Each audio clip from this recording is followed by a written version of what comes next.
অনুষ্ঠান সে আমলে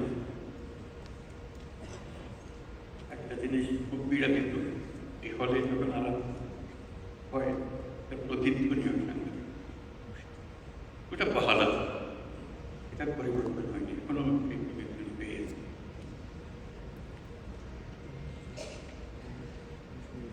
আমি আজকে খুশি এই জন্য আপনাদের আমন্ত্রণে আপনাদের সপরিবারে আসবে। পরিবারের সঙ্গে দেখা হওয়ার আমাদের খুব একটা সুযোগ হয়নি, আপনাদের সঙ্গেই দেখা হয়। এবং আজকে সপরিবারে এসছেন বলে আছেন, তার পরিবারের সঙ্গে দেখা করার সুযোগ হল, তাদেরকে আমি অভিনন্দন জানাচ্ছি, ধন্যবাদ। এই ফলের কথা মনে করতে গিয়ে আরেকটা কথা মনে করি, বহুকাল আগে 87 সালে আমাকে একটা সম্মেলনে ডাকা গেছিল, এখানে একটা প্রবন্ধ পাঠ করেছিলাম। তার নাম ছিল গ্রোয়িং আপ জায়ান্টস। তোকে প্রথমে চিন্তিত ছিল যে কি হল, জায়ান্ট কোথায়। আমি সেটা ব্যাখ্যা করলাম যে আমাদের বাংলাদেশের একটা সুবর্ণ সুযোগ, আমরা যে জাতি হিসেবে আমাদের যে অবস্থান, চমৎকার অবস্থা।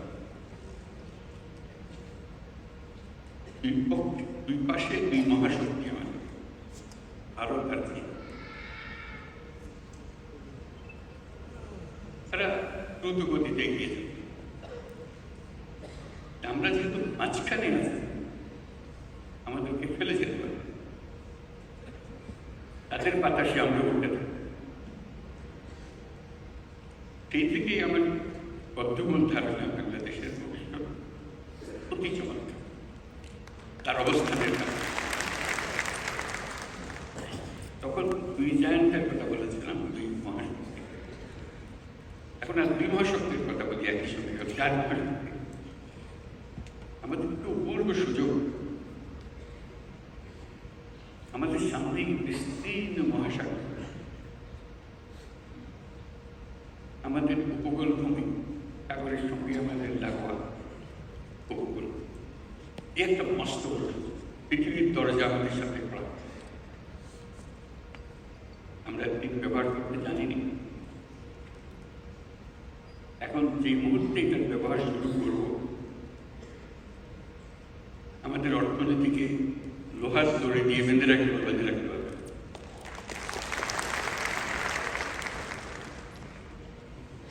এবং আমাদের উত্তরে হল বিখ্যাত হিমালয় পর্বতমালা, যেখানে জমে আছে আমাদের সমুদ্রের শক্তি, হাইড্রো পাওয়ার। কত শক্তি দরকার, এখানে সব জমা আছে, হারিয়ে যাচ্ছে না, শুধু নেবার অপেক্ষায়। শুধু প্রতিবেশী দেশের সঙ্গে সম্পর্ক করা যাতে করে আমরা এই 40 মাইল এই দূরত্বটুকু দুই দেশের মধ্যে আছে, নেপাল আর বাংলাদেশের মধ্যে অতিক্রম করা হচ্ছে না। ওরা এক পায়ে খারাপ, নেপাল বারেবার কাছে আমাদেরকে নিয়ে যাবো, আমরা এক পায়ে খারাপ নেবার জন্য মাঝখানে ওইটুকু পথ অতিক্রম করার সুযোগ আমাদের মধ্যে হচ্ছে না। আশা করি তাদেরই কারণে, তাদের অর্থনৈতিক কারণে সেটা আমাদেরকে দেবে। এটা সবার মঙ্গলের জন্য, কারণ একজনের উপকার একজনের উপকারের উপকার।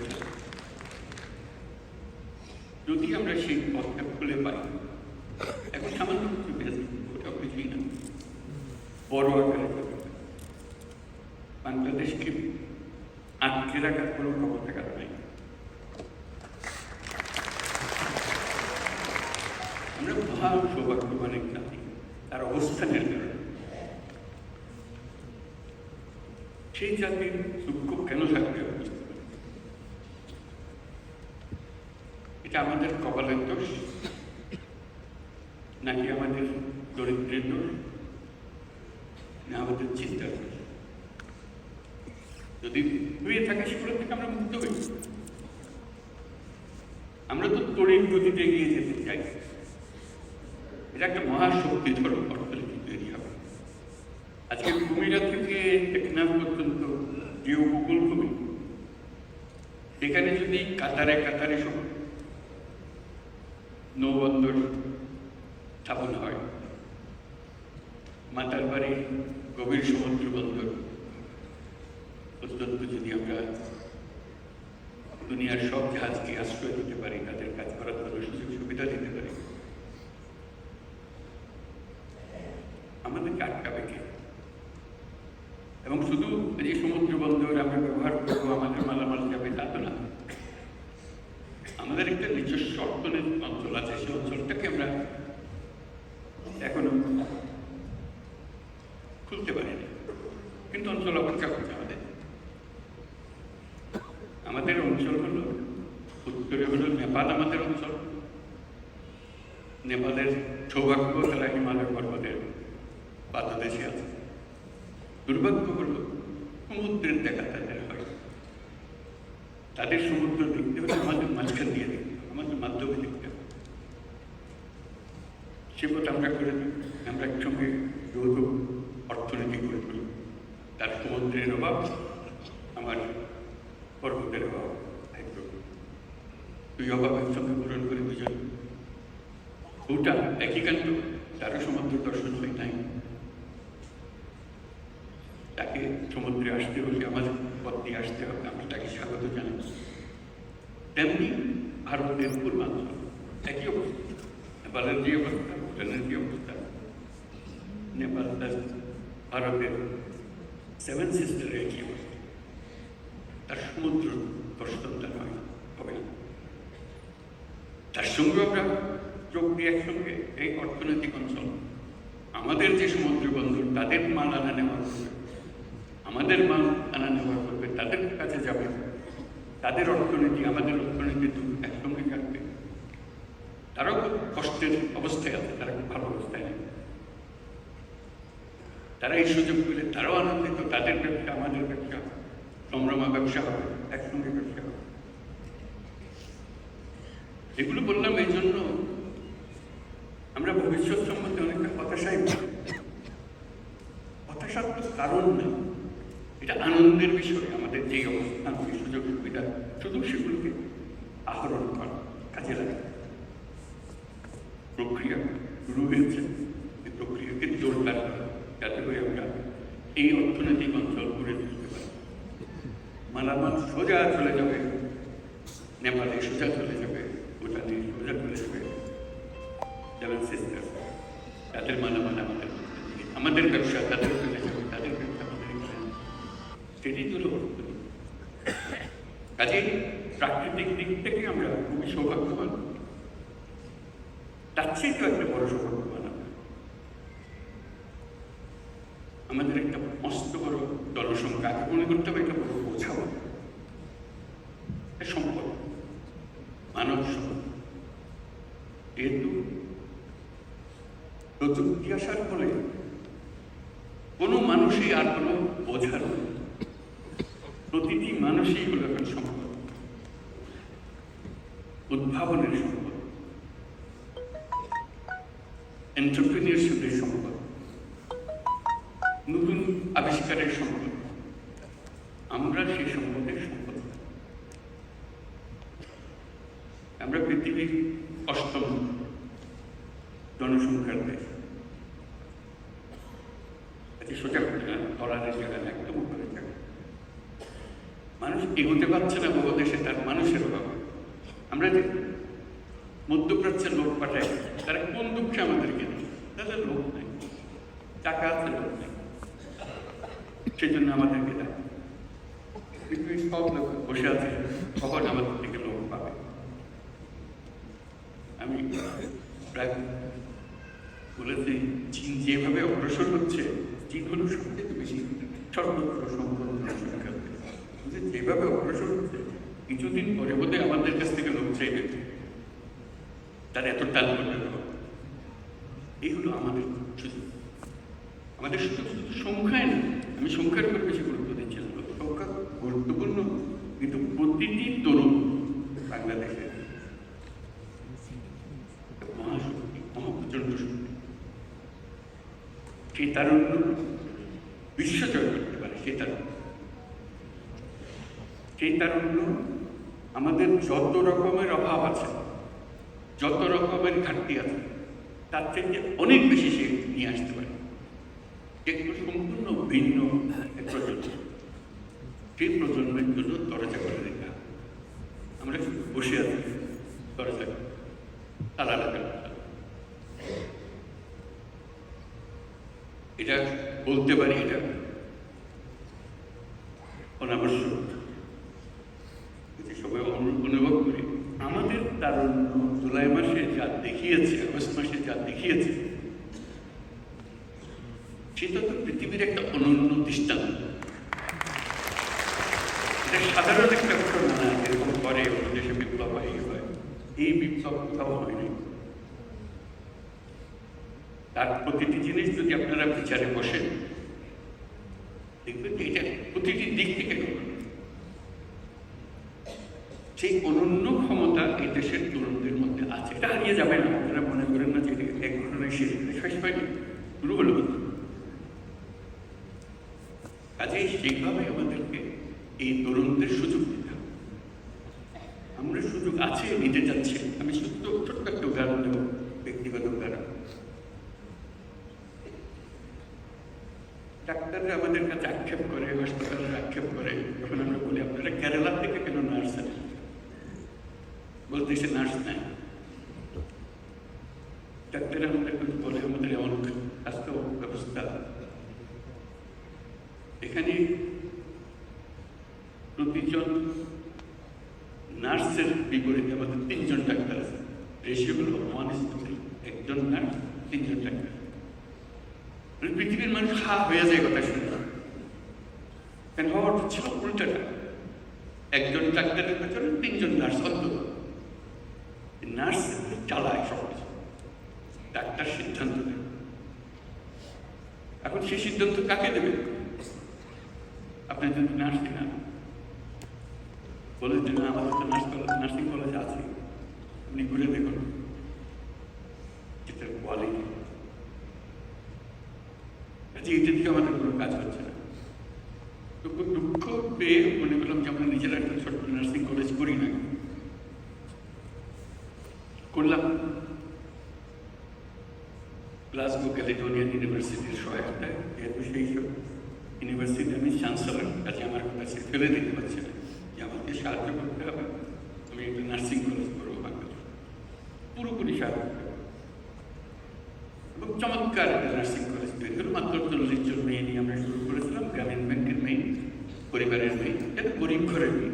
নার্সিং যখন বানাবো অন্যদের গরিব ঘরের মেয়ে, ইংরেজির একটা অক্ষর সে বলতে পারে, কোনোরকম লেখাপড়া শিখতে লাগে। তা নার্সিং ডিগ্রি পাওয়ার আগে তার টুকু ইংরেজি আন্তর্জাতিক মজলিসে এসে বক্তৃতা করে, তার ভবিষ্যৎ কী রাখে সেগুলো নিয়ে কথা বলে। আজকে সেই নার্সিং কলেজে বড় কলেজে পরিণত হয়েছে। আমার বিষয়টা হলো বড় কলেজে পড়ছে, হঠাৎ দেখি নানা দেশ থেকে লোকজন আসে। বিশেষ করে প্রথম যেটা ধাক্কা লাগবে সেটা হলো ইউকে থেকে, যুক্তরাজ্য থেকে ডেলিগেশন আসলো, রিক্রুটার আসলো, বললো যে আপনাদের এই নার্সিং কলেজে যত ছাত্রী পাশ করে, গ্রাজুয়েশনে যত থাকে, আমরা সবাইকে যুক্তরাজ্যে নিয়ে যাব, আপনাদেরকে অফার দিলাম, আপনারা কি চান সব আমাদেরকে বলেন, আমি করব। আমি অবাক হয়ে গেলাম, আমরা তো যুক্তরাজ্যে পাঠানোর জন্য নার্স বানাচ্ছি না, তবু বুঝতে চেষ্টা করবো যে আমাদের নার্সের ভীষণ অভাব। যেখান থেকে পারি আমাদের নার্স জোগাড় করতে হবে এবং আমাদের তালিকা আপনাদের নাম। আমরা আপনাদের কাছে এসেছি, আপনাদের এন্টায়ার ক্লাস, আমাদের আর কোনো পরীক্ষা দিতে হবে না, কিছু দিতে হবে, তো আপনারা সার্টিফিকেট দেবেন, আমরা নিয়ে আমি তাদের কাছে বিনয় করে বললাম যে এটা আমাদের দেশের জন্য করেছি, আমরা তো দিয়ে দেবো না এদেরকে, দেশের কাজ করার জন্য। তবে আমাদের শুধু নিজেদের পরীক্ষা করার জন্য 2 জন কি 3 জন দেবো, যাদের আমরা দেখি ওরা কীরকম কাজ করে, আপনাদের পাল্লা এরা উঁচু স্তরে না নিচু স্তরে। বললেন না সেটা পরীক্ষা করতে হবে না, সেই পরীক্ষা আমরা ইতিমধ্যে করে ফেলেছি, যা যা আমাদের দরকার আপনারা যত চাকরি করে। আমি সকলেই বললাম যে দুইজন তিনজনের বেশি আমরা দেবো না, ভবিষ্যতে যদি আমাদের সামর্থ্য হয়। এটাতে খুব আনন্দ উপভোগ করলাম যে আমরা যেটা বাংলাদেশের জন্য করছি সেটা ইউকে তো তারা ডিমান্ড আছে, চাহিদা আছে, আমরা দরখাস্ত নিয়ে করছি না, তারা আমাদের কাছে। কিছুদিন পরে দেখে জাপান থেকে আরেকটা লেগেছে, তারা আমাদের নার্স চায়, সবাইকে চায়। ওদের শুধু আমাদের একটা শর্ত, জাপানি ভাষাটা আমাদের আমরা শিখিয়ে দেবো তাদেরকে, এই সুযোগটা আমাদেরকে দিতে হবে। এবং খুব সিম্পল জাপানি ভাষা, কোনো কঠিন জিনিস না, তারা লেখাপড়ার সঙ্গে সঙ্গে এদের শিখে যাবে। আমরা সেই ব্যবস্থা আমাদের একই জবাব দিলাম, ধন্যবাদ। আমি সমস্ত এটা বললাম এই জন্য আমরা অনেক বিশ্ববিদ্যালয় করি বাংলাদেশ, কথায় কথায় বিশ্ববিদ্যালয় খুলে ফেলছিলাম। এত বিশ্ববিদ্যালয় যখন আছে, বিশ্ববিদ্যালয় সঙ্গে একত্রিত করে নার্সিং কলেজ যোগ করে দেবে, অন্তত মেয়েগুলো ছেলেগুলো যারা শিখবে দেশেরও কাজে লাগবে, সঙ্গে সঙ্গে আন্তর্জাতিক ক্ষেত্রে এই চাহিদা কোনোদিন মেটাতে পারবে না। আমরা যত নার্স বানাতে পারি, অফুরন্ত চাহিদা। তাও চিন্তাটা কিসের মধ্যে, আমাদের চিন্তার দোষ, কপালের দোষ, তাই না আমরা পারছি না, অন্তত আদর করে নিয়ে যেতে চাচ্ছি। তারপরে দেখলাম আরেক চাহিদা, এই আমাদের এই ছোট জায়গা থেকে কাজের মধ্যে কি আর দিন সবাই জানে কিচ্ছু না, 6 মাসের ট্রেনিং। 6 মাসের ট্রেনিং দিলে জাপান হাজারে হাজারে নিয়ে নেয়, ইউরোপ হাজারে হাজারে নিয়ে নেয়। 6 মাসের ট্রেনিং আমরা পারছি না। আমরা স্বাস্থ্য মন্ত্রণালয় অনেক জিনিস বানিয়েছি, যেটা তখনই বসে সবাই দুঃখে ভরে নেয় এইভাবে সিস্টেমটা চলছে বা চলছে না। আপনারাও দুঃখ করেন, আমরাও দুঃখ করি। কাঠামোগতভাবে এমন এক জিনিস এটা বুঝতে পারি, এটার থেকে উদ্ধারের উপায়। কাজেই আমাদের জগৎটা, আমাদের সামনে বিশাল জগৎ, শুধু আমাদের সিদ্ধান্ত এবং আমাদের কর্মসূচিগুলো ঠিক করার অপেক্ষা। এই যে এত বড় সুযোগ আমাদের আছে এবং এগুলো বাস্তবায়ন হবে, এটা নিয়ে আমার চিন্তা নেই। এই তারুণ্য আমাদের আছে, এই মেয়েরাও আছে আমাদের, এই প্রাকৃতিক সুযোগগুলো আমাদের আছে। আমাদের সবচেয়ে বড় সমস্যা দুর্নীতি। সব শেষ করে স্বাস্থ্য মন্ত্রণালয়ের একটা কথা একটা উদাহরণ, এই উদাহরণ স্মরণ, যে কোনো পরীক্ষায় আপনারা দেখবেন বাংলাদেশ দুর্নীতির তালিকায় সর্বনিম্ন। সততা বলে আমাদের আর কোনো জিনিস নেই, শৃঙ্খলা বলতে আমাদের আর কোনো জিনিস। এই দুর্নীতি থেকে বাইর না হলে এই কোনোটাই হলে আমরা আজকে অ্যাডমিনিস্ট্রেটিভ সার্ভিসেসের সম্মেলনে এসেছে। কাজে এই দুর্নীতি কোথায় আছে, কিভাবে আছে, তাদের অজানা নয়। এবং এটা ছাড়া, এটার থেকে উদ্ধার পাওয়া ছাড়া বাংলাদেশের কোনো গতি নেই। এটা থেকে ভিত্তি আর সব কথা আপনি বাদ রেখে দিন, আমরা সব বুঝি এটার থেকে আমরা কেউ মুক্ত হতে পারছি না, এমন গভীরে ঢুকেছে। এবং আমরা যত গভীরতেই করি অসাধারণ, যদি না ওই স্কেলে আমরা একটা সৎ জাতি হিসেবে নিজেকে আমরা অল্প সময়ের জন্য অন্তর্বর্তী সরকারের মধ্যে আছি, দুর্নীতির কতটুকু সমাধান দিতে পারবো জানি না। তবে আসাম থেকে আমরা একটা চেষ্টা করছি, দেখছি অতীত চেষ্টা হয়েছে, কিন্তু কাগজে পত্রের চেষ্টার মধ্যে রয়ে গেছে না, কাজে লাগে না। একটা চেষ্টা আজকে সকালে বলছিলাম, এটা হচ্ছে অনলাইন সার্ভিস। সব তৈরি আছে,